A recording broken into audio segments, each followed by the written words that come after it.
BTS মেম্বারদের বলা কিছু কথা যা আমাদের উৎসাহ দেয়।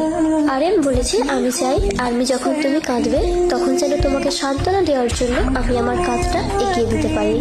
জিন বলেছে, আমি যদি চাঁদ হই তাহলে আমার পৃথিবী হচ্ছে আমার আর্মি। জেহব বলেছে, নিজেকে কখনো ছোট করে দেখবে না, একটা কথা সবসময় মনে রাখবে, সবাই সব দিক থেকে পারফেক্ট হয় না। সুগা বলেছে, আমরা ছাড়া আমাদের আর্মিদের গায়ে কেউ টাচ করবেন না, দুঃখিত, এতে আমাদের হিংসা হয়। জিমিন বলেছে, একবার হেরে গেলে ভেঙে যেও না, মনে রেখো ব্যথা মানুষকে আরো শক্তিশালী করে। ভি বলেছে, ভুলে যাও যা তোমাকে কষ্ট দেয়, কিন্তু কখনো ভুলে যেও না সেই কষ্ট থেকে তুমি কি শিক্ষা পেয়েছো।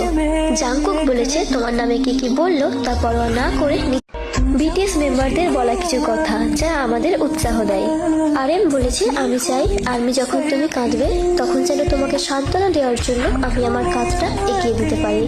জিন বলেছে, আমি যদি চাঁদ হই তাহলে আমার পৃথিবী হচ্ছে আমার আর্মি। জেহব বলেছে, নিজেকে কখনো ছোট করে দেখবে না, একটা কথা সবসময় মনে রাখবে, সবাই সব দিক থেকে পারফেক্ট হয় না। সুগা বলেছে, আমরা ছাড়া আমাদের আর্মিদের গায়ে কেউ টাচ করবেন না, দুঃখিত, এতে আমাদের হিংসা হয়। জিমিন বলেছে, একবার হেরে গেলে ভেঙে যেও না, মনে রেখো ব্যথা মানুষকে আরো শক্তিশালী করে। ভি বলেছে, ভুলে যাও যা তোমাকে কষ্ট দেয়, কিন্তু কখনো ভুলে যেও না সেই কষ্ট থেকে তুমি কি শিক্ষা পেয়েছো। জাংকুক বলেছে, তোমার নামে কি কি বললো তা পরোয়া না করে নিজের মতো করে